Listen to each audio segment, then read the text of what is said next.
누가복음 22장. 유월절이라고도 하는 무교절이 다가왔습니다. 대제사장들과 율법학자들은 예수를 없앨 방법을 모색하고 있었습니다. 그들은 백성들을 두려워했기 때문입니다. 사탄이 그 12 중 하나인 가룟이라는 유다에게 들어갔습니다. 유다는 대제사장들과 성전 경비대장들에게 가서 어떻게 예수를 그들에게 넘겨줄지를 의논했습니다. 그들은 기뻐하면서 유다에게 돈을 주기로 약속했습니다. 유다도 이에 동의하고 무리가 없을 때 예수를 그들에게 넘겨주려고 기회를 엿보고 있었습니다. 유월절 양을 희생제물로 잡는 무교절이 됐습니다. 예수께서는 베드로와 요한을 보내며 말씀하셨습니다.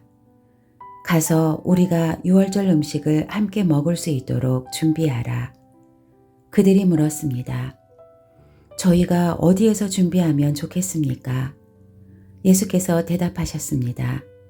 성 안으로 들어가면 물동이를 메고 가는 사람을 만나게 될 것이다.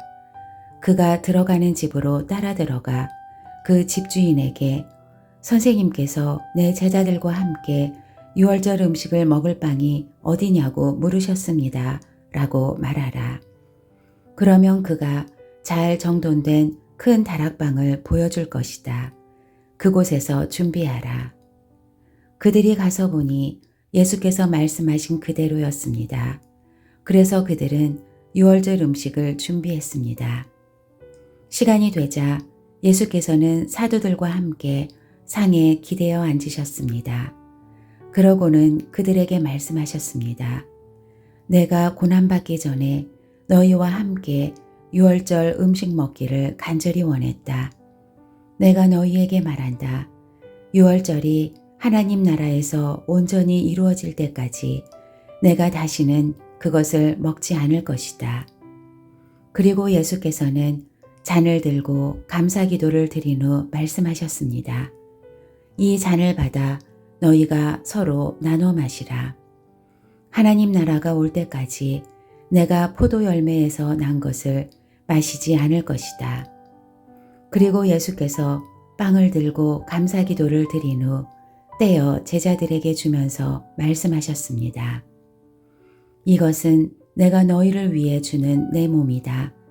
이것을 행해 나를 기념하라. 빵을 잡수신 후 예수께서 마찬가지로 잔을 들고 말씀하셨습니다. 이 잔은 너희를 위해 흘리는 내 피로 세우는 새 언약이다. 그러나 보라, 나를 배반할 자의 손이 지금 나와 함께 상 위에 있다. 인자는 정해진 대로 갈 것이지만 그를 배반하는 자에게는 화가 있을 것이다.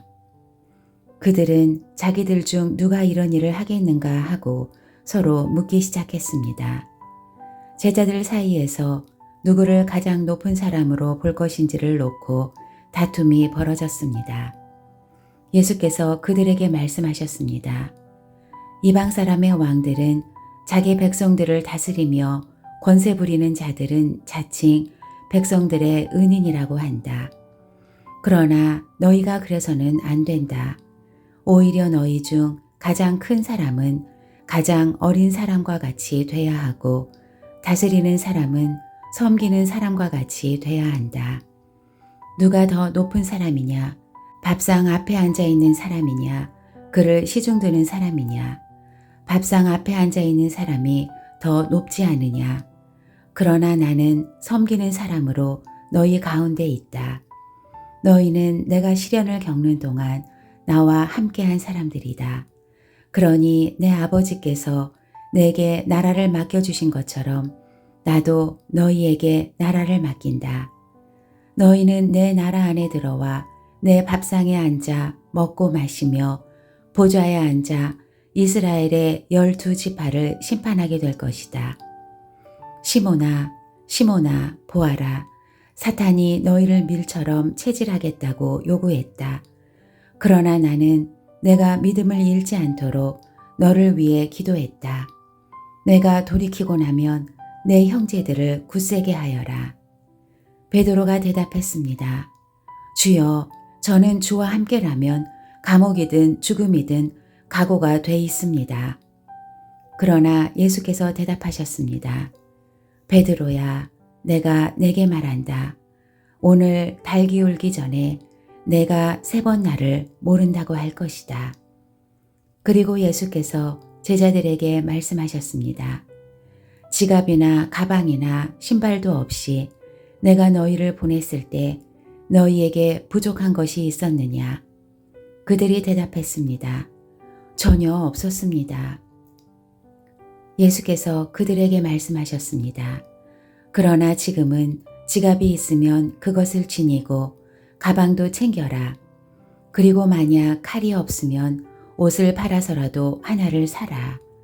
내가 너희에게 말한다. 그는 무법자들과 한패로 여겨졌다 라고 기록된 말씀이 마땅히 내게 이루어져야 한다.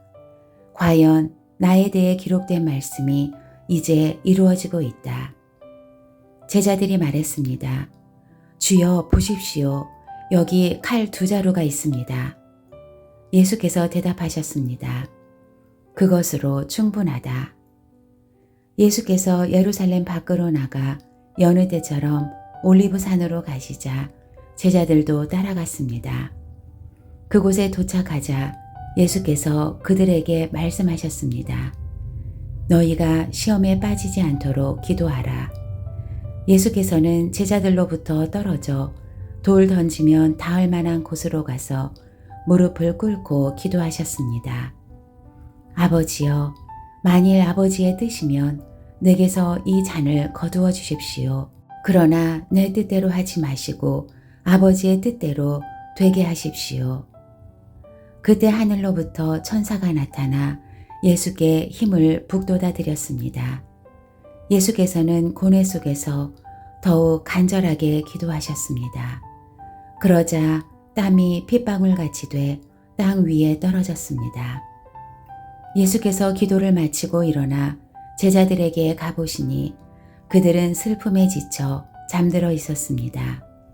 예수께서 그들에게 말씀하셨습니다. 왜 자고 있느냐? 일어나 시험에 들지 않도록 기도하라. 예수께서 아직 말씀하고 계실 때 한 무리의 사람들이 나타났습니다. 12 제자 중 하나이며 유다라 불리는 사람이 그들을 이끌고 온 것입니다. 그가 예수께 가까이 다가와 입을 맞추었습니다. 그러자 예수께서 그에게 물으셨습니다. 유다야, 내가 입맞춤으로 인자를 배반하려느냐? 예수 곁에 있던 제자들이 돼가는 일을 보고 예수께 주여, 우리가 칼로 칠까요? 라고 물었습니다. 그러고는 그중 하나가 대제사장의 종의 오른쪽 귀를 잘라버렸습니다. 그러자 예수께서 대답하셨습니다.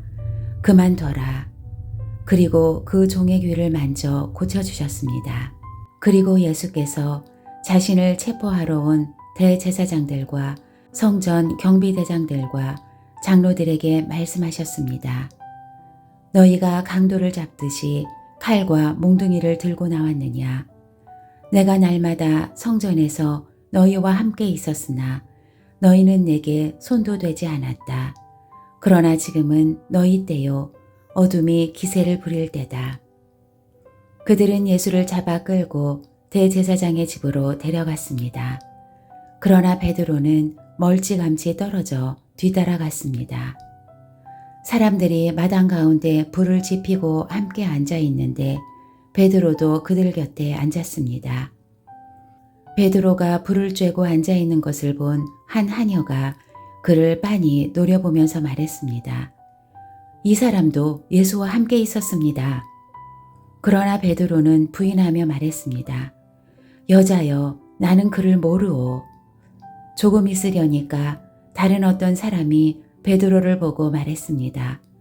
당신도 그들 중 하나였지. 베드로가 말했습니다. 이 사람아, 난 아니란 말이요.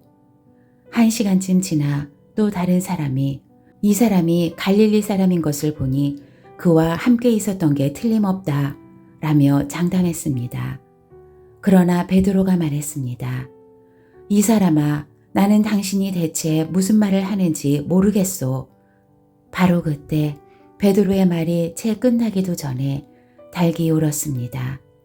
주께서 돌아서서 베드로를 쳐다보셨습니다. 그러자 베드로는 오늘 닭이 울기 전에 내가 나를 3번 부인할 것이다 라고 하신 주의 말씀이 기억났습니다. 베드로는 밖으로 나가 한없이 울었습니다. 예수를 지키는 사람들이 예수를 조롱하고 때리기 시작했습니다. 그들은 예수의 눈을 가리고 물었습니다. 누가 때리는지 알아맞혀보라. 사람들은 온갖 말로 예수께 모욕을 해댔습니다.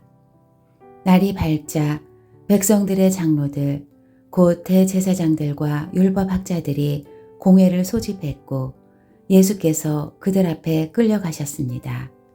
그들이 말했습니다. 내가 그리스도라면 그렇다고 우리에게 말해보아라. 예수께서 대답하셨습니다. 내가 너희에게 말해도 너희는 믿지 않을 것이다. 또 내가 너희에게 물어보아도 너희는 대답하지 않을 것이다. 그러나 이제부터는 인자가 전능하신 하나님의 오른편에 앉게 될 것이다.